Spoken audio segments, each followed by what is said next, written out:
قدیم نظام حیات جنسی ناتا۔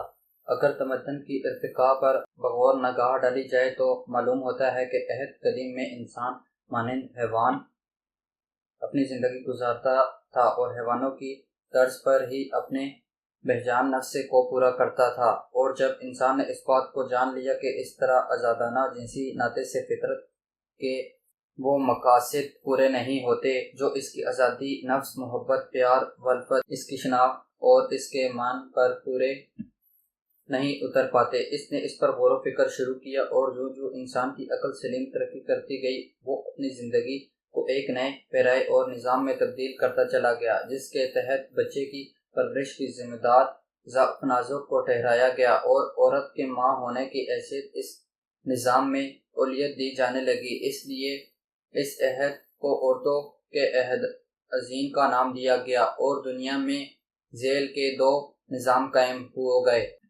امہاتی نظام و طریقی نظام۔ نظام امہاتی: اس نظام میں ماؤں کو اعلیٰ درجہ اور منصب عطا کیا گیا تھا۔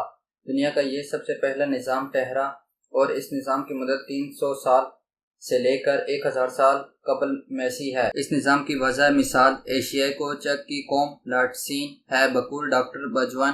اس کی تصدیق ہیروڈوٹس بھی کرتا ہے۔ آج کے دور میں اس نظام کی جھلک جزیرہ سماٹرا میں ابھی تک موجود ہے۔ اس کے مطابق شادی کے بعد لڑکا لڑکی کے گھر رہتا تھا اور لڑکی والے اس کی کفالت کرتے تھے۔ اس نظام کو گھر دامادی والا نظام بھی کہا جاتا ہے۔ اس سے یہ بات سامنے آتی ہے کہ زمانے قدیم میں مرد پر عورت کی حکمرانی تھی، اور اس زمانے میں عورتوں کو مندرجہ ذیل خصوصیات حاصل تھی۔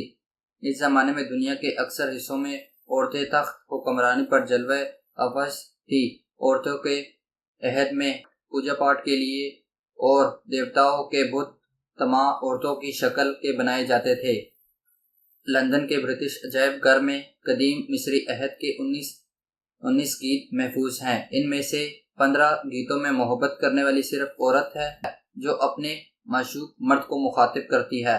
یہ اشعار عشقیہ جذبے کا اظہار ہے، اور ان کا انداز آج کے دور عشقیہ اشعار کی مانند ہی ہے۔ قدیم مصری تہذیب میں مرد عورت سے کورٹ شپ نہیں کرتے تھے، بلکہ عورتیں مردوں سے کورٹ شپ کرتی تھیں۔ صرف لڑکی ہی مردوں کے پاس آتی تھی اور ان پر قبضہ جمانے کی کوشش کرتی تھی۔ بقول ڈاکٹر بیسن اور ڈاکٹر میئر کے مطابق یہ بھی حق حاصل تھا کہ خاوند سے کچھ روپے لے کر اس کو طلاق دے دیں۔ بابل کے مطابق پہلے انسانی جوڑے میں بھی عورت حکمران تھی۔ ویسٹ مارک کے مطابق مصر میں کورٹ شپ کے فرائض کا قانون حق صرف عورتوں کے لیے وقف تھا۔ اگر کوئی مرد یہ فرائض ادا کرتا تو اس کو سخت سزا دی جاتی تھی۔ حسن کی تعریف: جس طرح جدید دور میں مرد عورت سے کورٹ شپ کرتے ہیں، اس کی خوبصورتی اور حسن کی تعریف میں رتب الثان رہتا ہے، اسی طرح دور قدیم میں عورت مرد سے کورٹ شپ کرتے وقت مرد کے حسن و رعنائی کی تعریف کیا کرتی تھی۔ بقول ہیروڈوٹس، دور عہد میں بچے کا نام ماں کے نام پر رکھا جاتا تھا، اور اس طرح اس سوسائٹی میں ماں کی مانند ہی قدر و منزلت پاتا تھا۔ علم جنسیات ایک حقیقت، کوئی گناہ نہیں۔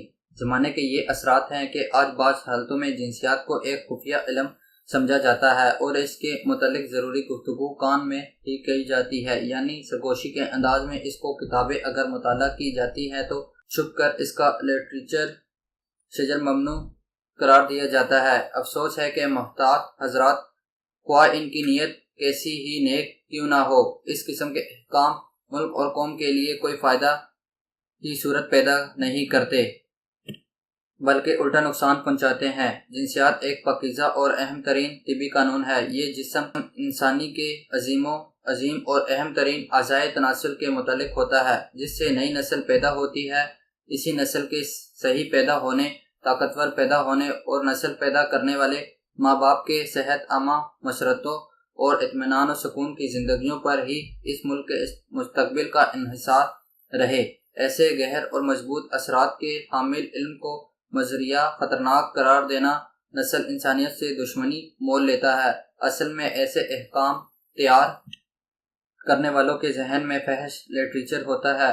فحش لٹریچر ننگی عریاں تصاویر، مرد عورت کے جوڑا ہونے کی گندی تصاویر، ایسی کتابیں جن میں ایسی تصاویر ہوں، ایسے فحش ناول اور قصے جو فحاشی کی ضد میں آتے ہوں، ہرگز ہمارے ملک میں داخل نہیں ہونے چاہیے، اور ایسے ہر حکم کی پابندی کرنا ہمارا فرض ہے، اور ایسے لٹریچر اور تصاویر کو داخلہ سے روکنے کے لیے ہم حق میں ہیں اور حکومت کی اطاعت کرتے ہیں، لیکن خالص جنسی کتب اور جنسی رسائل جو علمی، سائنٹیفک اور میڈیکل اصولوں پر یورپ اور امریکہ کے مستند عالموں اور ڈاکٹروں نے تصنیف کی ہیں، ان کے داخلہ پر اگر کسی حکم کے غلط مطلب لینے سے پابندیاں عائد ہو جائیں تو اس سے ہمارے ملک نقصان پہنچنے کا اندیشہ ہے۔ ہمیں امید ہے کہ ہماری حکومت کے ارباب اور ہمارے مخلصانہ مشورہ پر توجہ فرمائیں گے، اور آئندہ کتابوں اور رسالوں کے داخلہ پر پابندی عائد کرتے وقت لفظ فحش اور فحاشی ہونا چاہیے، اور ان میں جنسی کتابوں اور رسائل کو شامل نہیں کرنا چاہیے۔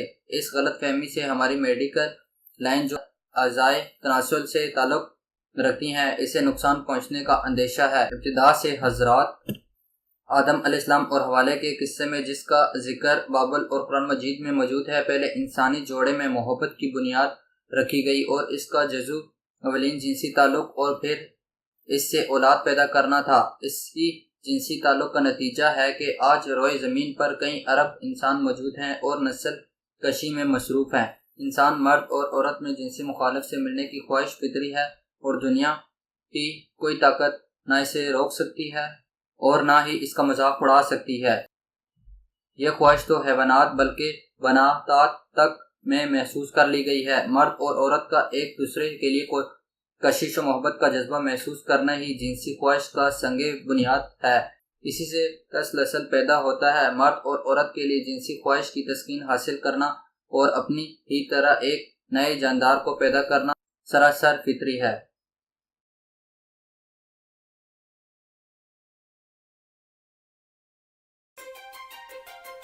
کیا آپ خود کو مردانہ وجاہت میں کم محسوس کرتے ہیں یا شادی کے نام سے خوف محسوس کرتے ہیں؟